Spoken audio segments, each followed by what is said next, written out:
Help me, sis." My niece, Jenny, was about to burst into tears as she handed me something. It was just a picture of my brother, her father, with his colleagues at a bar. "What's wrong, Jenny? Why the sudden distress? What are you two doing over there?" As I was about to ask, my stern-faced sister-in-law interrupted us. "I've been looking for you, Jenny. Come with me," she said, swiftly whisking Jenny away. Left alone, I casually flipped over the picture. To my surprise, on the back was a message from my brother. "If anything happens to me, please protect my daughter. My name is Alice. I'm a 32-year-old working in the office of the construction company my family runs. My brother, 10 years my senior, was always hardworking and bore the weight of expectations as the heir to our family business. Everyone, including me, assumed he would take over the company. However, since he finished high school, disagreements with our father over management policies began to increase. My brother, it seemed, wasn't really interested in taking over the company, often saying, "I love being a carpenter, but that doesn't mean I want to inherit the business." I remember him repeating this like a mantra. Then he announced, "I've met someone I want to marry," and introduced us to a woman. Her name was Maggie. She had an outgoing personality and quickly bonded with our family, but she never lived with us. "I'm going to get married and leave this house." "Wait, aren't you going to take over the business, bro?" "You know I don't get along with Dad, right? I don't want to cause you any trouble." With those words, he gently stroked my head. True to his word, he married a few days later and left the house. Nevertheless, he always kept in touch with me and we chatted about trivial things. "Maggie's dinner was delicious today. She's a dietitian, so she always prepares meals considering my high blood pressure." Yeah, I've heard that story a million times. You never get tired of bragging, do you? As long as my brother was happy, that was all that mattered to me. Then, a few years after his marriage, Jenny was born. From then on, we started seeing my brother and his wife occasionally.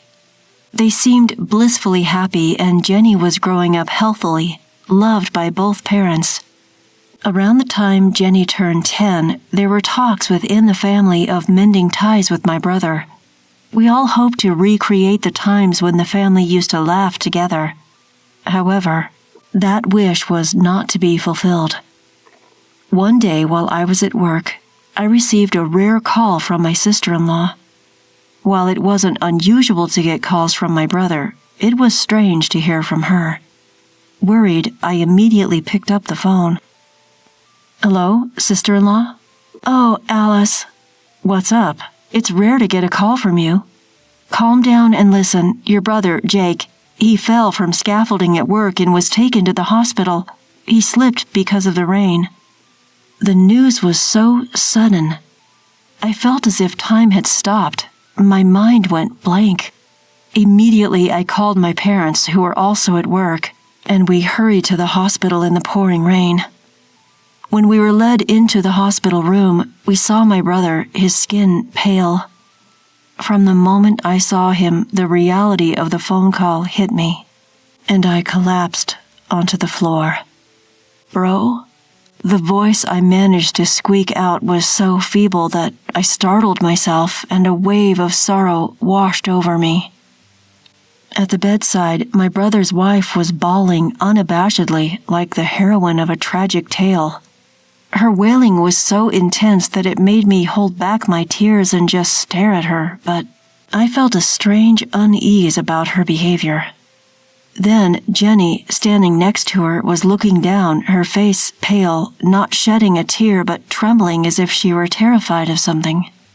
"Jenny, are you okay?" It seemed like the shock of her father's death had made her unable to respond to my question. After the wake for my brother at our home, as the relatives were lost in their grief, I found myself quietly shedding tears in a deserted corner of the porch.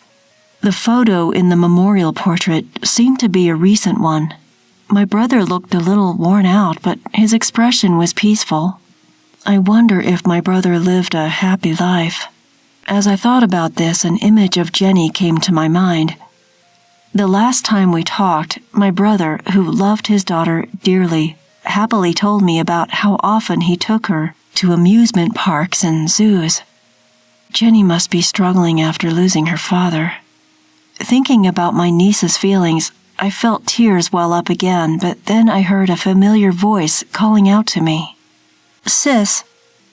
It was Jenny, her eyes brimming with tears. "Jenny, what's wrong?" I wiped my tears and asked her, trying to keep my composure. "Sis, help me. I think I might be next." "Eh?" As I was about to ask her to repeat what she had said, she handed me something while biting her lip. "Dad said if anything happens, I want you to give this to Alice." My brother said that? It was a brown envelope. It seemed a little worn, probably because she had been holding on to it for a while. "It's actually..." Just then, I heard a cold voice behind me saying, "What are you doing?" I was startled and turned around to see my brother's wife, Maggie, with a stern look on her face. "I've been looking for you." "Mama." Maggie grabbed Jenny's arm and, before I could stop her, quickly whisked her away. Maggie had always been very friendly and kind, but she was behaving very differently now. It's natural given her husband just passed away, but Jenny's behavior was also a bit strange. Left behind, when I looked at what was inside the envelope, it was an ordinary photograph. It looked like it could have been taken at a social gathering. In it, my brother was smiling alongside several of his work colleagues. I decided to flip the photo over. On the back it read, "If anything happens to me, I want you to protect my daughter," in my brother's slightly angular handwriting. I was taken aback, speechless and just staring in surprise. I think Jenny was asking for help. This photo might be related. I decided to call a friend who was a police officer and arranged to meet him the next day.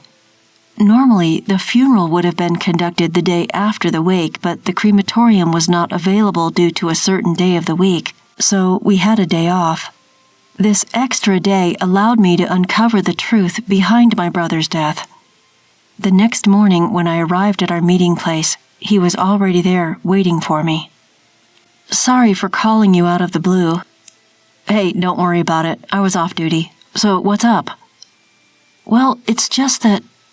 I began to tell my friend the sequence of events, and he listened seriously. From a cop's perspective, we can't act on this with just the evidence we have." "I see. I'm sorry I can't be of more help, but remember, I'm always here to lend an ear if you need it." "Yeah, thanks. Just talking about it helps me sort things out." Even after parting ways with my friend, I was still pondering over the photo that Jenny had handed me. No matter how many times I looked at it, the meaning of this photo and my brother's message remained a mystery. What else can I do to find a clue I don't understand from this message alone? I might learn something if I ask Jenny directly, but I feel like my sister-in-law might interfere again. Just then, an idea popped into my head. Maybe I can find something if I look at my brother's belongings. Unable to stay still, I quickly went to my sister-in-law's house. "I'm sorry for bothering you when you're busy. I'm just worried about you and Jenny. Thank you for coming all the way. Jenny is in her room, but let's leave her be for now. She's feeling down since her father passed away."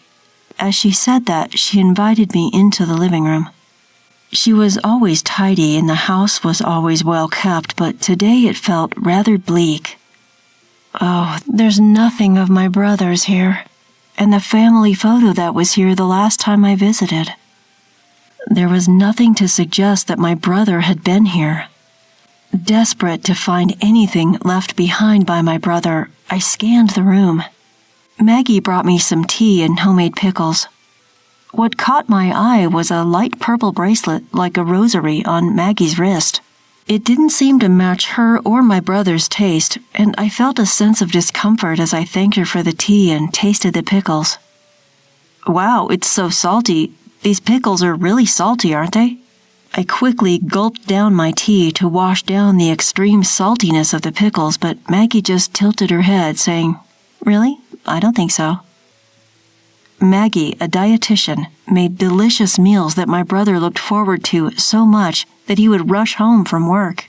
It was clearly strange for something she made. Could it be that she was feeding my hypertensive brother this salty food? Since I arrived at Maggie's house, I've been feeling an indescribable discomfort. I began to worry about Jenny. I'd like to talk to Jenny. She's in her room, right? Just as I stood up and was about to head towards Jenny's room. "No, I won't let you see her." "What? Why?" "I'm sorry, but you should leave. I'm busy preparing for the funeral." Maggie grabbed my wrist, pushed me out into the hallway, and threw me out of the house. Despite visiting the house, I was unable to find any clues. As I looked up at the sky, wondering what to do, Jenny poked her head out of a second-floor window. She put her index finger to her lips in a quiet gesture and threw something at me. It was a small key, wrapped in a cute memo paper. "The key to the shed. Hide it under the potted plant after you use it," the note read.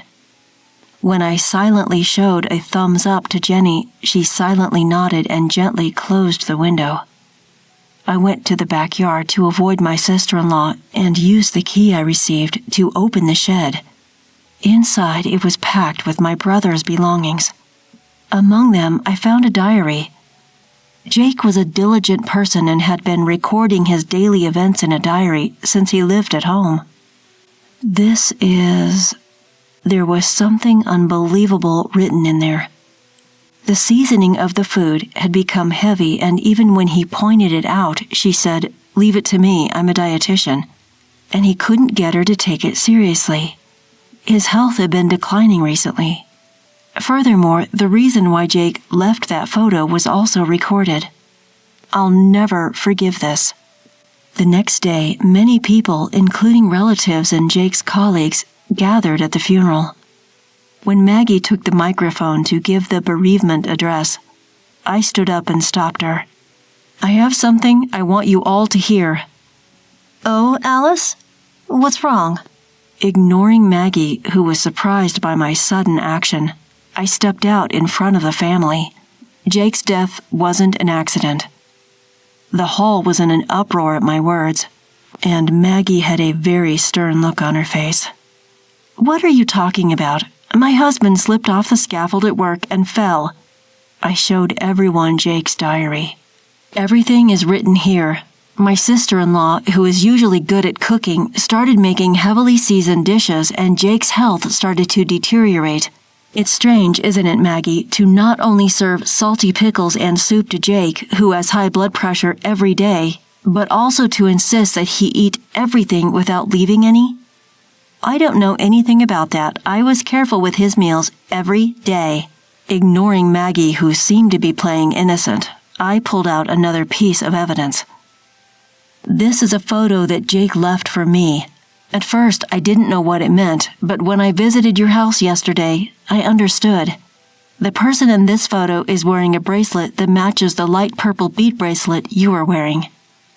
As I pointed to a certain person, everyone's gaze was instantly drawn there.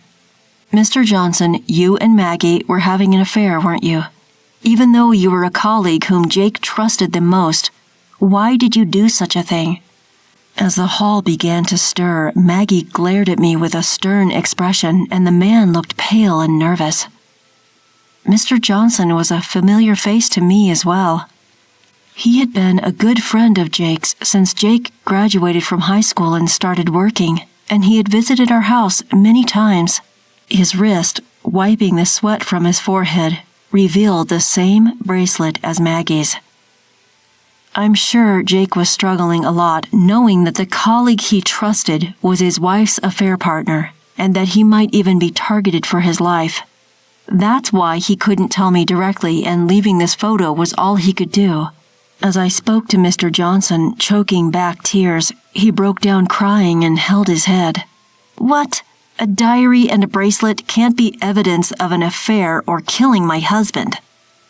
Maggie started to get defensive. But I was prepared for that, so I continued with the diary. There's more evidence. Jake checked your phone, Maggie, and saw your emails with him. It seems it was written, "Jake is in the way for us to be together. Let's get rid of him somehow." That's a lie. Is it a lie? We can easily find out by investigating, right? At first, it seems you thought of taking advantage of my brother's high blood pressure to kill him through his meals, but that would take too long. So, driven by your desire to get married as soon as possible, you approached Mr. Johnson to eliminate my brother in a workplace accident, didn't you? You planned to push him from a high place on a rainy day, and if anyone asked, you'd just say he slipped. I never said that. He's the one who suggested it. Maggie began to point at Mr. Johnson, trying to shift the blame onto him. The man shook his head frantically, denying it. Mr. Johnson, it was raining on the day my brother died, wasn't it? Mr. Johnson gave a small nod. Normally, work would be stopped on a rainy day, so why wasn't it? It was just a drizzle and we had a deadline, so he suggested we should continue with the work, so I thought it was an opportunity. My brother thought of you as his best friend and trusted you until the end, you know? The moment someone gulped, he bowed deeply towards Jenny, Jake's only daughter. I was led astray by her and I did something terrible. I'm truly sorry. As Mr. Johnson continued to apologize while crying, Jenny looked at him with sad eyes. Maggie was still shouting, I don't know anything about it. I'm not guilty. Even at this point, you'll submit the incriminating emails to the police, right? When Mr. Johnson offered his phone, it seemed she finally gave up. Then, a police officer friend who had come to my brother's funeral arrested the two of them and took them away. It was a relief to see them finally apprehended. After that, Maggie and Mr. Johnson received long prison sentences.